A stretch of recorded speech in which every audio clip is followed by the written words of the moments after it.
Halloween. Just a funny night full of witches, ghosts, and candy, right? The final trick. Houston, Texas. Halloween night, October 31st, 1974. Ronald Clark O'Brien was a man drowning in debt, desperate, frustrated, and resentful of the life he thought he deserved. Behind the image of a quiet suburban father, he was slowly falling apart. Bills piled up, his job as an optician wasn't enough, and soon, he began to see a way out, not through hard work or redemption, but through death. He had taken out life insurance policies on his two young children, hoping that tragedy might bring him the fortune he could never earn. So on Halloween night, 1974, Ronald did something unimaginable. While other parents were handing out candy with a smile, he handed out death. He filled several pixie sticks, those long tubes of powdered candy, with potent cyanide, sealing them carefully so no one would notice. Then, he gave them to neighborhood kids, including his own 8-year-old son, Timothy.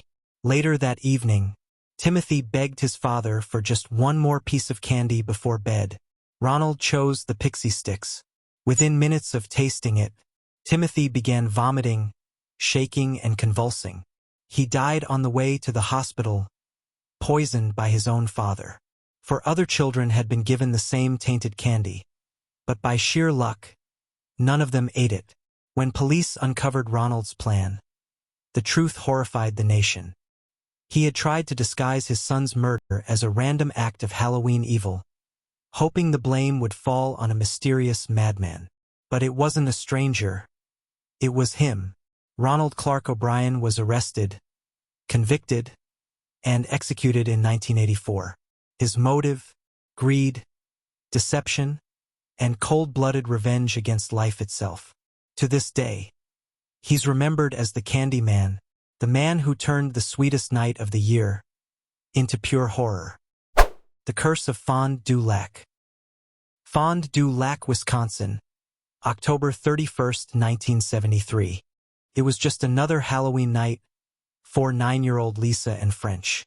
She was dressed up in a simple homemade costume, full of excitement as she set out to collect candy around her neighborhood in Fond du Lac, Wisconsin.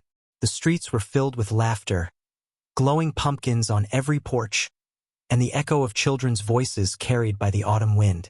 Lisa walked alone, confident and happy. After all, she knew everyone on her block. But when she reached the home of her neighbor, Gerald Miles Turner Jr., things took a dark turn. Turner smiled at her, a man her family trusted, and called her inside. Innocent Lisa accepted without hesitation, unaware that this small act of kindness would become her last. Once the door closed, Turner's mask slipped away. He assaulted her, and then suffocated her, leaving her tiny body lifeless on the floor. Panic set in. The 25-year-old placed her body into garbage bags, drove out of town, and dumped her remains in a rural area under the cover of night. When Lisa didn't return home, her mother, Marianne, immediately reported her missing. Within hours, police and volunteers began searching, combing through streets, parks, and fields, their flashlights cutting through the darkness. 3 days later, they found her body. The discovery devastated the community. Turner, once seen as a quiet and trustworthy neighbor, quickly became a suspect after giving police an inconsistent story. When questioned again, he broke down and confessed to the horrific crime. Gerald Miles Turner Jr. was sentenced to 38 years in prison. But even after his release, the town never forgot.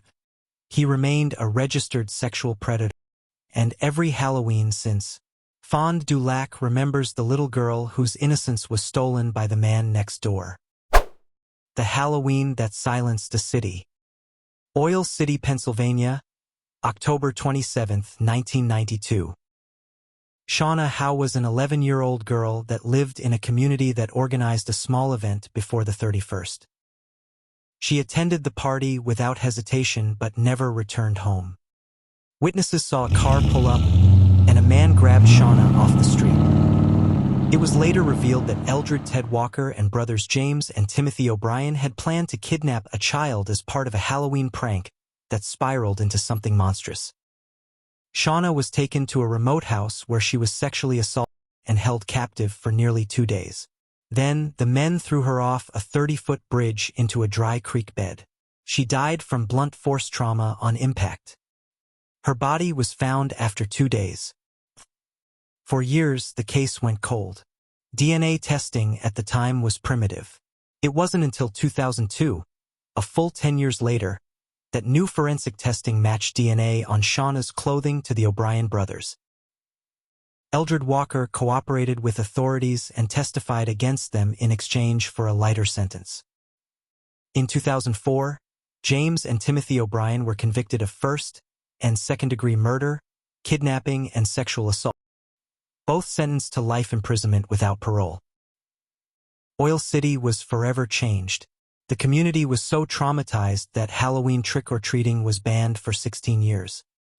Only in 2008 did the city cautiously reinstate it, holding supervised, daylight events for children. So now you know. Never walk alone at night at this particular day, and beware of your surroundings, because even the people you think you can trust sometimes betray you. Also, don't go in strangers' houses. Have a nice Halloween. See you next week.